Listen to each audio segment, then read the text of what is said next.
Thank you for taking the time to watch this episode of Life Support. If you enjoy the content, we would ask that you like it, hit subscribe, and share it with your friends. Hey, it's so good to have you on Life Support.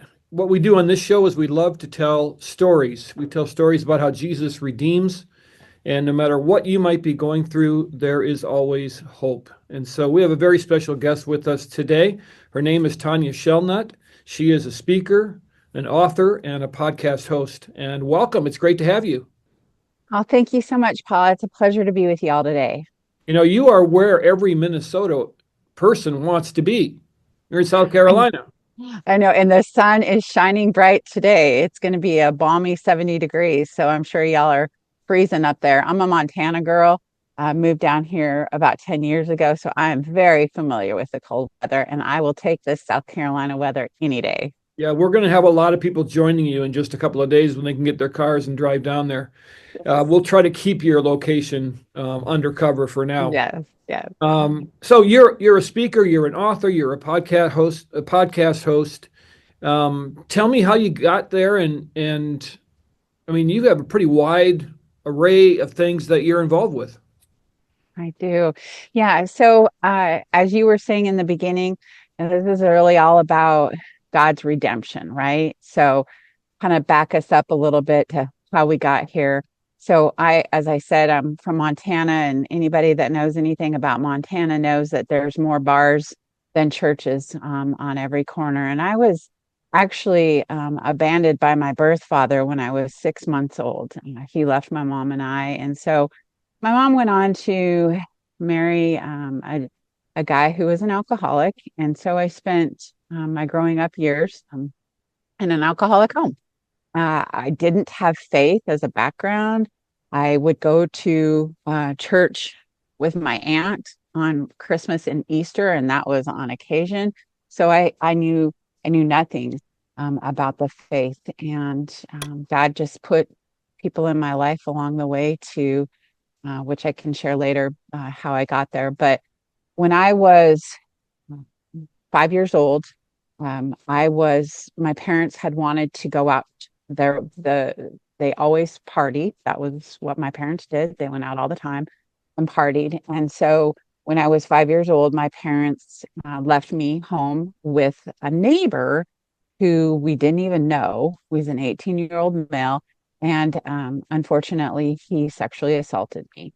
And that caused a blackout for about probably 7 years. I was in that blackout. And so you take that growing up in the alcoholic home and learning behaviors of, hoping that was to go to the substance. I actually started drinking when I was in sixth grade.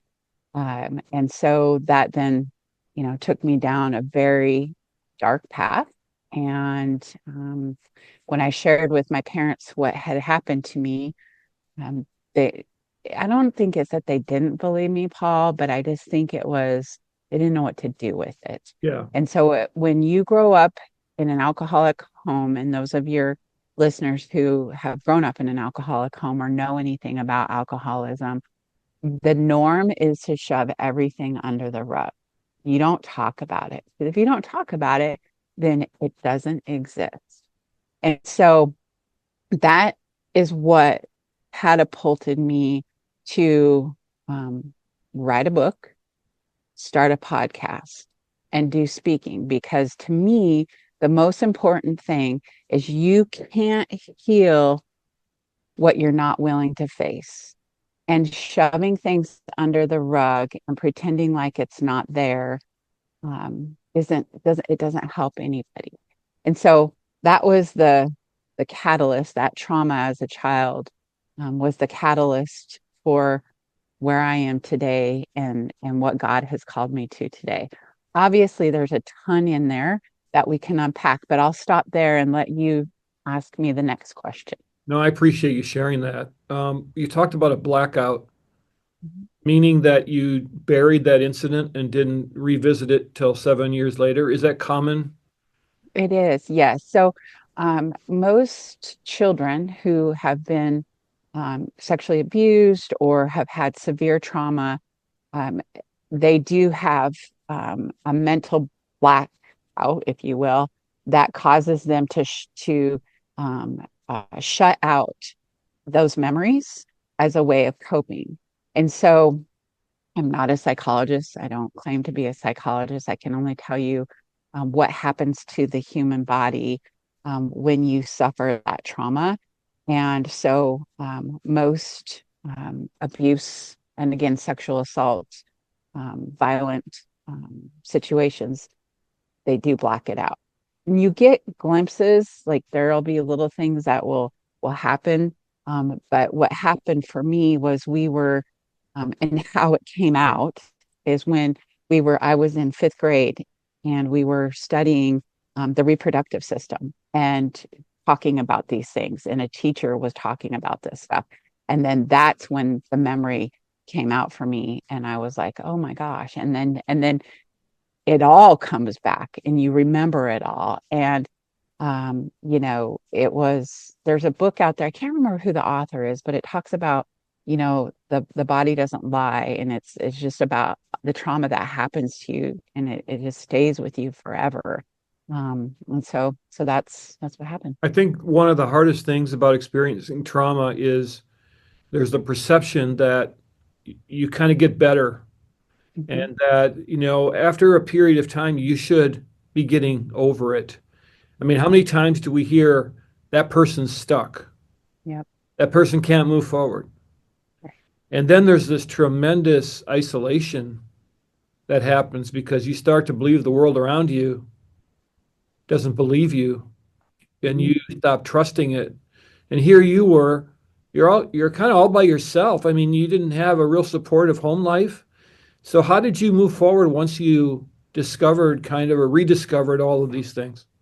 Yeah. So I will say that, having my birth father leaving my mom and I were actually very close. So we had a close relationship, but it was more of a friend relationship.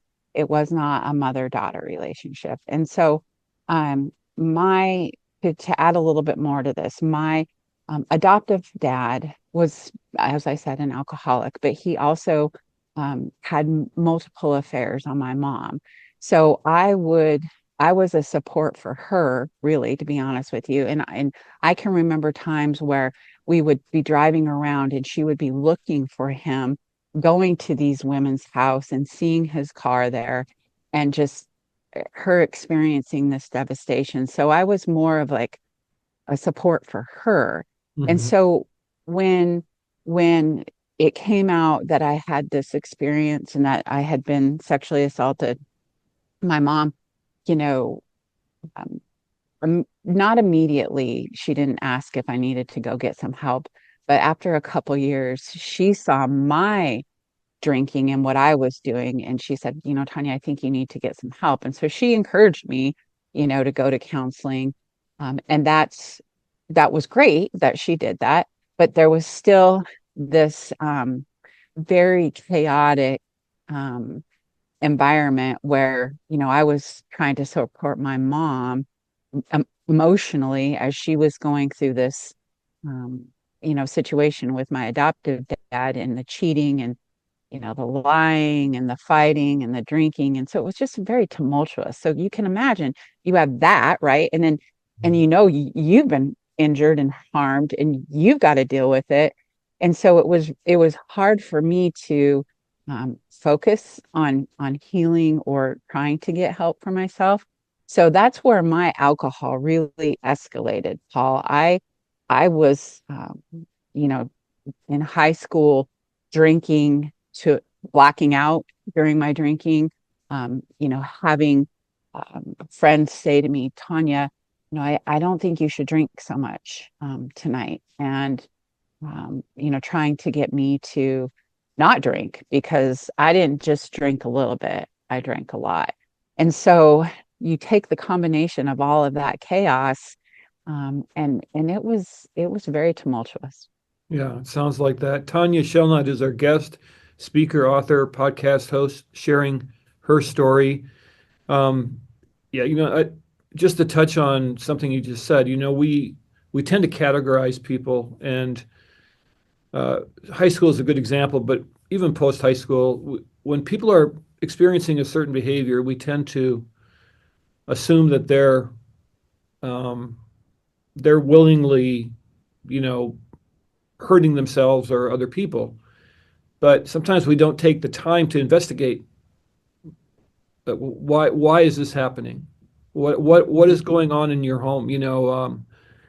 Because there's so many hidden things going on in people's lives in our Yeah. society, and sometimes you fall into what you fell into, and you look at your background, you go like, well, who wouldn't? Hmm. You know? And so Yeah. I think it's important to keep our eyes open to what's happening and have some grace. And so now you're in high school and your drinking has escalated. You're dealing with all of this stuff, and your mom's hurt. And how did you work your way out of this kind of hole you were in? Yeah. So it actually gets worse. I should share a little bit about some things that happened in high school that I think are really important because parents need to understand that your children need a parent. So, as my mom was over here dealing with her situation with my adoptive dad, I got into a relationship with a guy that was much older than I was, 6 years older than I was. And he started living with us. So here I am, this 16-year-old girl. He was living with me and my family in my room with me, and Wow. my parents allowed for that. And he was also an alcoholic, and so he would drink, and he would also um, go out and cheat on me. And I started emulating some of the same behaviors that my mother was doing. Like I would try to find him, and where was he?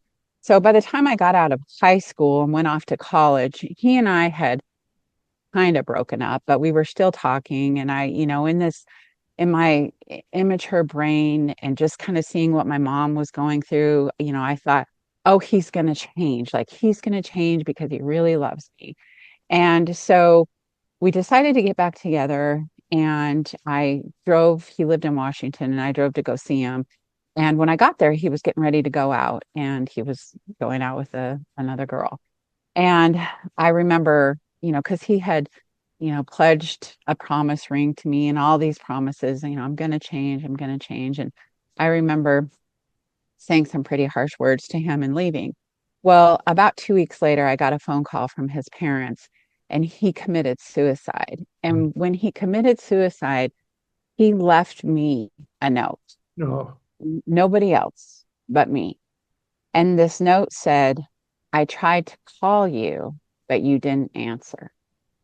And so you take that, and I'm already so wounded from obviously being abandoned by my birth father, being sexually assaulted, having an alcoholic for a father, and no stability. And you take this a suicide note, and I mean, it was just like heaping all of this guilt on me because if I was available, if I would have taken his call, he wouldn't have died. Right. And so that's what was going through my mind. And So, you were how you know, old at this point? I was 19 at Wow. this point. Well, it's a lot to try to grapple with at any age. Absolutely. So you take that, and, I'm already drinking. You take that, and that really escalated my drinking, Paul. I mean, I was drinking every night. I was, as I said, blacking out. And it was a very traumatic time for me. The other thing that you should note about that relationship as well is that he was physically abusive to me. So I have a scar here on my face where he punched me one time, and it's forever there. So it was just such a time of shame and guilt, and you know feeling so unloved and feeling so rejected and feeling so helpless that the only comfort I had was in the alcohol. And so I was working in Washington at the time, and a lady that worked next door to me she was obviously could have been my mother or much older than my mom actually. And she took me under her wing and she started taking me with her on they had a lake house. And so I would go with them on the weekends to their lake house because, at this point I'm alone. I don't, I don't have my family around. He's since, killed himself. And so I started going with her. And when we would travel to her cabin, he would always play Sandy Patty on the radio. And I was like, okay, it's just not my kind of vibe for music, but all Yeah, for right. those of you under 40 years old, Sandy Patty is kind of the old kind of gospel pop singer that many of us grew up with. Yep. So what was happening was Sandy Patty's lyrics were ministering to my soul, and I didn't know it. Mhm. And so it began to prompt questions, well, what is this? What is this? What is this Jesus they're talking about? All of these questions started happening. And so um, I was able to ask my friend Judy questions. And so one Sunday, she took me to church with her, and the pastor gave an altar call. And I went forward and gave my life to Christ. Now, I would like everyone to think that I was instantly changed and I turned my life around for Christ right there in that moment. But that is not what happened. I kept drinking. I kept the cycle of, negative behavior, and just promiscuous behavior, you name it. I did it. But I eventually moved back to Montana. And one night, my cousin's boyfriend's roommate, I had gone to the bar with my cousin and we had gotten very intoxicated and I had passed out on their couch. And his roommate came home and he started talking to me and I was like, I kind of like this guy. And so we began to have conversations and ended up getting into a relationship. And at the time, I was bartending, which is just a really great place for someone who's an alcoholic is to work in Sure. a bar. Yeah. Um, so I was, he had gotten sober in the Navy. So he was about 3 years sober. And he said to me, he's like, hey, do you think you have a drinking problem? And I was like, yeah, no, I'm actually pretty good, I think. I don't think I do. And he was like, well, I think you do, and you might want to look into it. So I was seeing a counselor at the time. I wasn't really committed to the counseling. I was just doing it, kind of checking a box, seeing if I had a problem. So I went to her and I was like, hey, this guy I'm dating, I kind of like, he thinks I have an alcohol problem, and I don't really think I do, but what do you think? And she's like, well, hey, we have this test that you can take and let's just see. So it was like 20 question test, right? That decides whether or not you're an alcoholic. And, if you answer so many questions, you are. I think I answered all of them but one. And so she's like, well, yeah, it Yeah. looks like you might have a problem. Mhm. So I went to my mom and I said, Mom, like, I think I have a problem. I think I should go to the local rehab center and just go talk to them and see what they think. Is there a way for me to be a social drinker? Because in Montana, everything revolves around drinking. Everything, all the socials, everything is all about alcohol. And so I wanted to be a social drinker. I wanted to be able to have the one drink and stop, but I couldn't. So I went to the local rehab with my mom actually, and they I thought, okay, they're going to tell me how to be a social drinker, and I'm going to be an outpatient, and it's going to be just easy peasy. Well, I went there and they said, well, no, actually, you're sicker than you think. We recommend a 28-day stay. And I was like, oh my goodness. Okay. So I talked to the guy that I was dating. His name is Rich and actually is my husband right now. And I'll tell you, we've been married for 30 years. I'll tell you that story in a minute. I went to him and I said, well, hey, like, the rehab facility thinks I need to go into to get some treatment for 28 days. And he's like, well, if you want a relationship with me, you're going to have to be sober. And I was like, hmm, okay, well, I like you, so I'm going to go into treatment. I did not go into treatment for myself. I went into treatment because I really liked Rich. And I went into treatment and I learned a lot about how sick I really was. And I've been sober since. I just celebrated 30 years in November. Oh, I haven't had a congratulations. drink since. Thank That's you. fantastic. And I want to pick up on the story when we have you back because there's so much more for you to tell. But already we have this thread of God intervening, and it's there are people listening or watching right now that think they're beyond God's reach, Oh, yeah. and or maybe they're even believers, but they just can't get their minds around the fact that God could actually love them for who they are and the things Mm, that they've done. yep. And your story is already opening up a thread of, no, you're never Too far. outside of God's reach, right? Amen. Amen. Absolutely. Tell me about your podcast. So I started a podcast because, again, when you look at statistics, 1 in 3 women have been sexually abused, 1 in 4 men have been abused. And it's a topic that people, obviously, there's a lot of shame involved with that. And so I wanted to offer a podcast where it's called Courageous Overcomers. And we talk about some really hard stuff. We talk about sexual abuse. We talk about um, addictions, but I wanted to be able to highlight people that have been victorious in their lives and that have overcome tremendous adversity. Because I think we all are inspired when we hear stories, to your point, about people thinking they're so far gone, but God comes and they grabs them and he's like, no, you're not. I've got so much in store for you. Because my story of pain and suffering isn't actually for me. And it took me a long time to get to that point, and that's a lot to unpack.